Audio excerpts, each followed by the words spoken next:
وما ادراک ما لیلۃ القدر، اور تم کیا جانو کہ لیلۃ القدر ہے کیا۔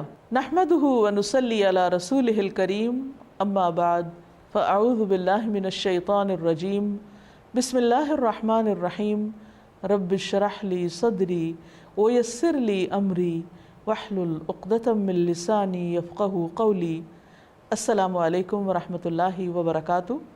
ناظرین، آخری عشرے کی ایک خاص خصوصیت یہ ہے کہ اس میں ایک ایسی رات ہے جو 1000 مہینوں سے زیادہ بہتر ہے، یعنی اس رات کا عمل 1000 مہینوں کی عبادت سے زیادہ بہترین عمل ہے۔ یعنی ایک شخص اگر 1000 مہینے عبادت کرتا رہے اور دوسری طرف اس کو اگر یہ رات نصیب ہو جائے تو اس کی خوش قسمتی کے کیا کہنے، کیونکہ اس ایک رات میں وہ جو کچھ کرے گا وہ اس کی اس ساری عبادت سے زیادہ افضل ہوگا۔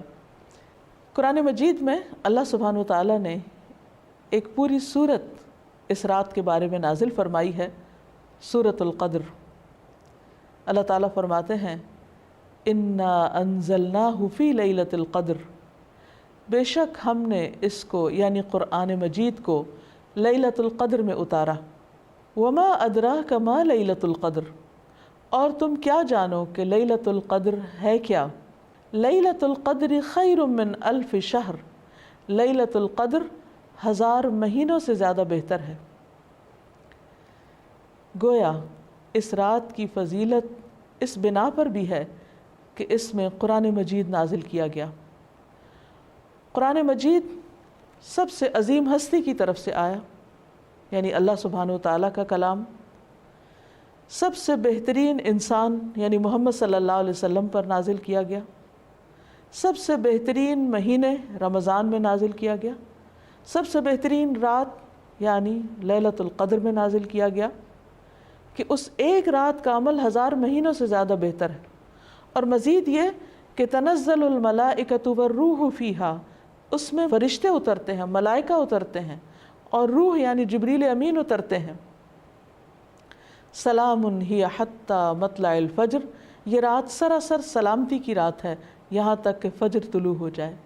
اتنی خوبصورت رات، اتنی بہترین رات، اتنی خیر و برکت اور بھلائیوں سے معمور رات، کیا ہم اس کا انتظار نہیں کریں گے؟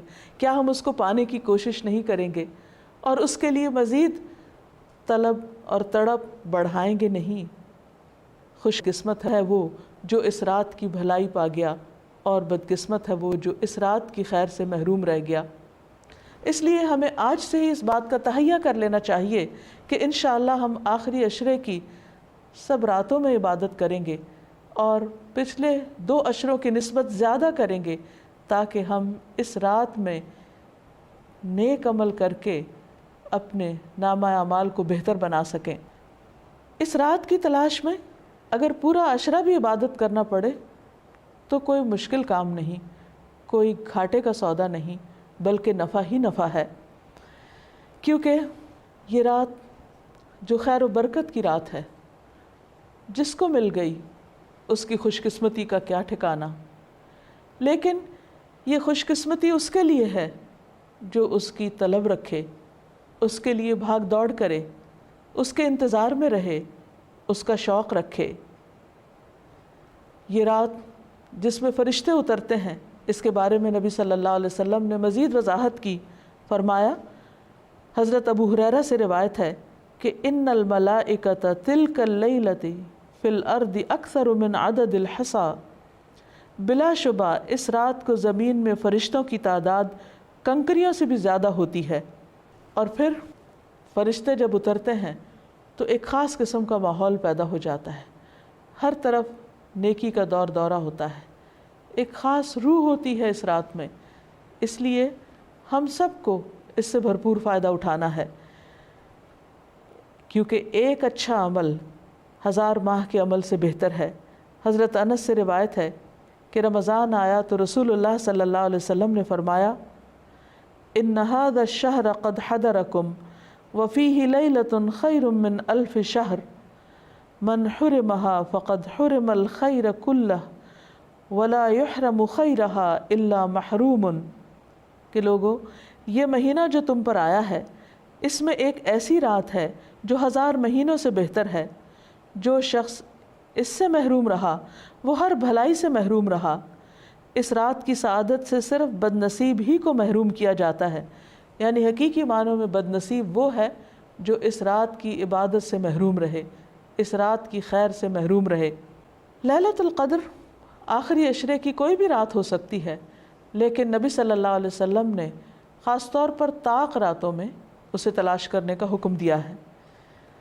ابن عمر کہتے ہیں کہ رسول اللہ صلی اللہ علیہ وسلم نے فرمایا، التمسوها فی العشر الاواخر یعنی لیلۃ القدر فإن ضعف أحدكم أو عجز فلا يغلبن على السبع البواقی۔ صحیح مسلم کی اس روایت کا معنی ہے کہ رمضان کے آخری عشرے میں شب قدر تلاش کرو، پھر اگر تم میں سے کوئی کمزوری دکھائے یا عاجز ہو جائے تو آخری 7 راتوں میں سستی نہ کرے۔ یعنی نبی صلی اللہ علیہ وسلم نے اس کو اور شارٹ لسٹ کر دیا، پہلے 10 راتوں کا بتایا، پھر آخری 7 راتوں کی طرف توجہ دلائی۔ اس رات کا قیام گناہوں کی بخشش کا ذریعہ ہے۔ نبی صلی اللہ علیہ وسلم نے فرمایا، من قام لیلۃ القدر ایمانا واحتسابا غفر له ما تقدم من ذنبہ۔ جس نے لیلۃ القدر میں ایمان اور احتساب یعنی ثواب کی نیت سے قیام کیا، اس کے پچھلے تمام گناہ معاف کر دیے جائیں گے۔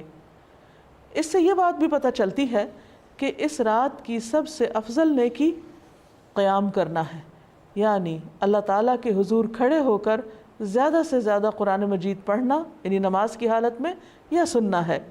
اسی طرح اس رات میں شور ہنگامے، لڑائی جھگڑے، فضول اور لغو گفتگو سے بھی پرہیز کرنا چاہیے۔ عام طور پر ہوتا یہ ہے کہ جب لوگ مساجد میں اکٹھے ہوتے ہیں یا کچھ گھروں میں اکٹھے ہو کر اجتماعی طور پر قیام اللیل کا اہتمام کرتے ہیں، تو پھر بعض اوقات تھکاوٹ ہونے کی صورت میں چائے کا دور چلتا ہے یا پھر گفتگو شروع ہو جاتی ہے، تو ہو سکتا ہے کہ وہی دعا کی قبولیت کا وقت ہو۔ اس لیے پوری رات میں انسان اپنے آپ پر خوب چیک رکھے، نظر رکھے کہ وہ عبادت کے سوا کسی اور چیز کی طرف دھیان نہ دے، اگر کوئی اور کر رہا تو اس کو بھی سمجھائے۔ اس سلسلے میں ایک حدیث ہے، عبادہ بن صامت سے مروی ہے کہ نبی صلی اللہ علیہ وسلم ہمیں شب قدر کی خبر دینے کے لیے تشریف لا رہے تھے کہ 2 مسلمان آپس میں جھگڑا کرنے لگے۔ اس پر آپ صلی اللہ علیہ وسلم نے فرمایا، میں آیا تھا کہ تمہیں شب قدر بتا دوں، لیکن فلاں اور فلاں نے آپس میں جھگڑا کر لیا، پس اس کا علم اٹھا لیا گیا، اور امید ہے کہ تمہارے حق میں یہی بہتر ہوگا۔ اس حدیث سے ہمیں 2 باتیں پتہ چلتی ہیں۔ ایک تو یہ کہ مسلمانوں کا باہم لڑائی جھگڑا، فتنہ فساد ان کو بہت سی خیر سے محروم کر دیتا ہے۔ ایک اور حدیث کے مطابق فساد اور باہمی تعلقات کی خرابی دین کو مونڈ دینے والی ہے، یعنی دین کا صفایا کر دیتی۔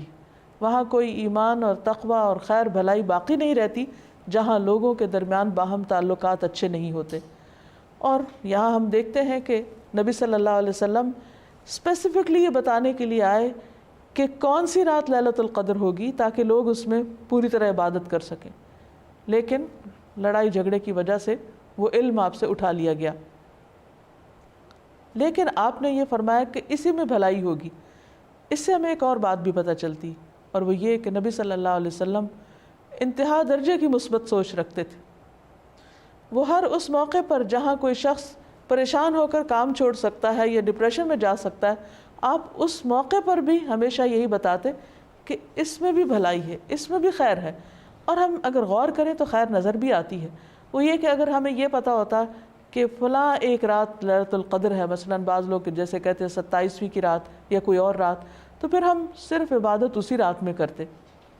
اب چونکہ پتہ نہیں کہ کون سی رات ہے، تو اس ایک رات کو تلاش کرنے کے لیے ہم اور بھی بہت سی راتوں میں عبادت کر لیتے ہیں، جو یقینی طور پر ثواب اور اجر کا کام ہے۔ لیلۃ القدر اگرچہ یہ نہیں پتہ چلتا کہ کون سی رات ہے، لیکن اس کی کچھ علامات ہمیں بتائی گئی ہیں۔ وہ علامات کیا ہیں؟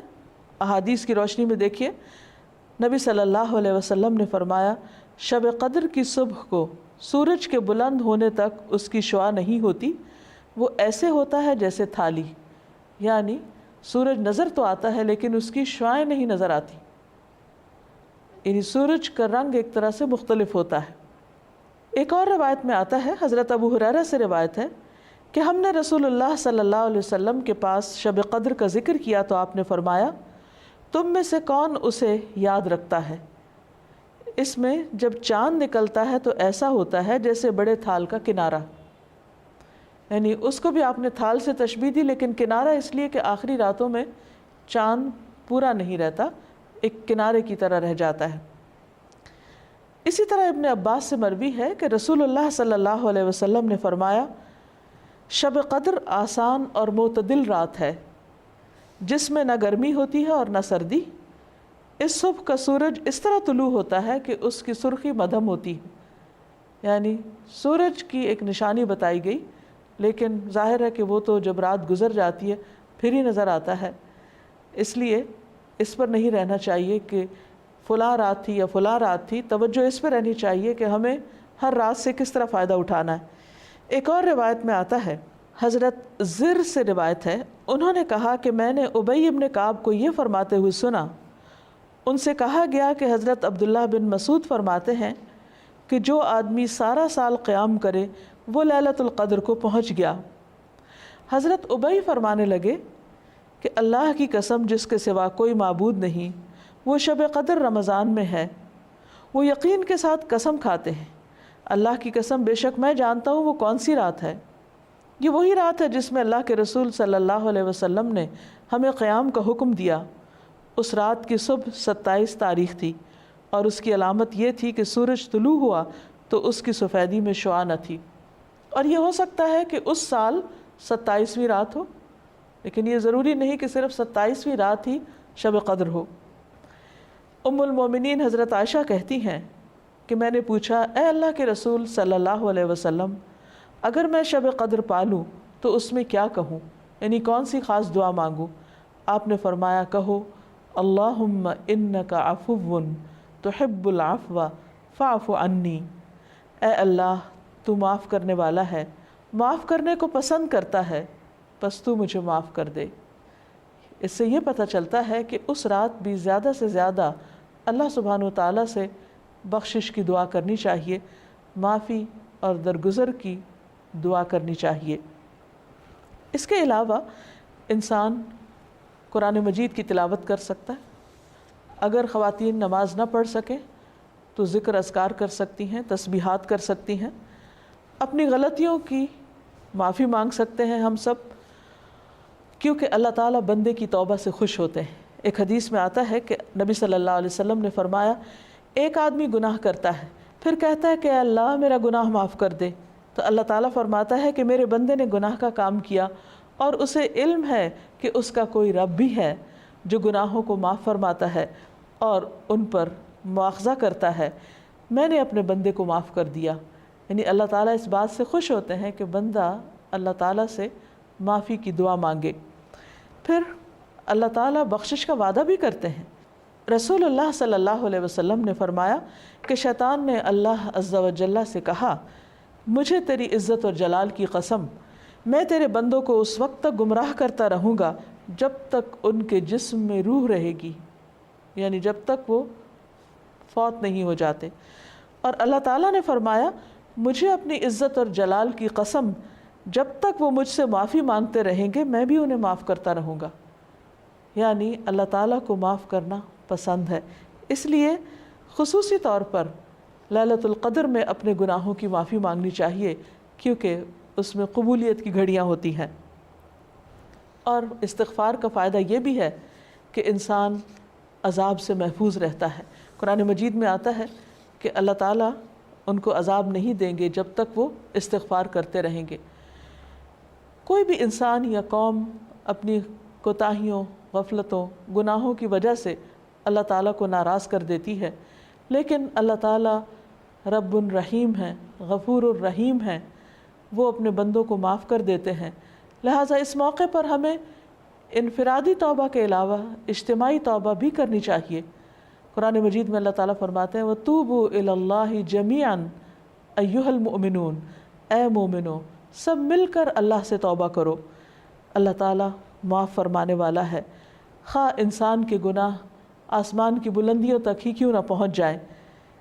اور آپ صلی اللہ علیہ وسلم نے یہ بھی فرمایا کہ جو آدمی یہ بات پسند کرتا ہے کہ اس کا اعمال نامہ اسے خوش کر دے تو وہ کثرت سے استغفار کیا کرے۔ ایک اور روایت میں آتا ہے خوشخبری ہے اس کے لیے جو اپنے نامہ اعمال میں بکثرت استغفار پائے۔ اللہ تعالیٰ سے دعا ہے کہ اللہ تعالیٰ ہمیں یہ رات نصیب فرمائے اور ہمارے گناہوں کی بخشش فرما دے اور اپنی رحمتوں کا نزول ہم سب پر کرے۔ وآخر دعوانا ان الحمد للہ رب العالمین۔ السلام علیکم ورحمۃ اللہ وبرکاتہ۔